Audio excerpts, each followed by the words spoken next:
There are moments in life when everything slows down, but your mind doesn't.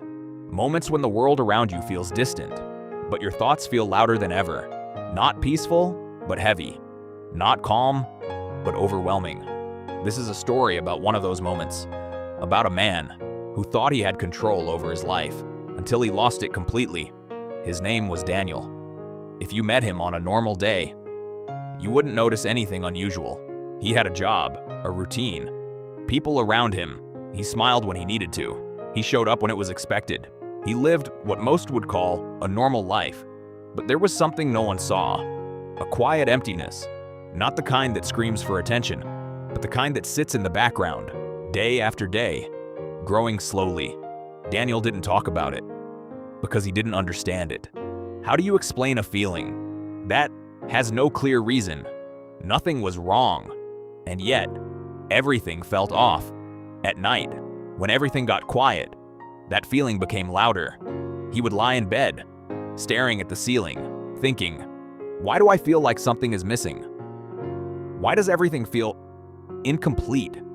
He tried to ignore it, and for a while, he succeeded. Work helped, noise helped, distractions helped, but silence always brought it back. And deep down, he knew something. You can distract yourself from the world, but not from your soul. Months passed, and life began to press harder. Small problems turned into bigger ones. Work became stressful. Relationships became complicated. Trust began to break. Things that once felt stable started to shake. Sleep became harder. Peace became rare. And the questions grew louder. What am I doing with my life? Is this really all there is? Why do I feel so alone, even when I'm not? One evening, after a long day, he sat in his car, engine off, just staring forward. He didn't want to go home, not because something was wrong there, but because something was wrong inside him. And that's when the thought came. I need to leave, not forever, just for a while. So, the next morning, he packed a small bag, no plan, no destination in mind, just one goal, silence. He drove for hours. The city disappeared. Buildings turned into fields. Fields turned into hills. And eventually, hills turned into mountains. And for the first time in a long time, he felt something shift. The air felt different, cleaner, lighter, like the world was breathing slower. He parked his car near a trail, looked around, took a deep breath, and started walking. At first, it felt freeing. No expectations, no pressure, no noise. Just the sound of his footsteps and the wind through the trees. For a while, he forgot everything. The stress, the questions, the emptiness. It was just him and the path. But life has a way of bringing things to the surface when everything else is quiet. After some time, the thoughts came back. Not as noise this time, but as whispers. What are you running from? Why are you really here? He didn't answer. He just kept walking. Hours passed. The sun slowly moved across the sky. And without realizing it, he went deeper and deeper into the forest. The path became narrower, less clear, less certain, until eventually, it disappeared. He stopped, turned around. Nothing looked familiar. No clear direction, no visible trail, just trees, everywhere. His stomach tightened. Okay, just stay calm. He tried to retrace his steps, but every direction felt the same.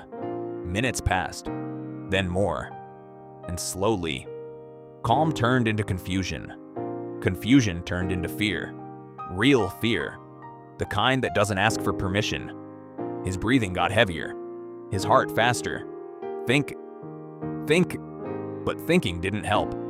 Because there was nothing to hold on to. No map, no signal, no certainty. Just him and the unknown. The sun began to set.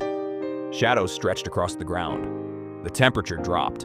And with every passing minute, the reality became clearer. He was lost. Completely lost. Panic took over. He started walking faster, then almost running. Branches scratching his skin, feet hitting uneven ground.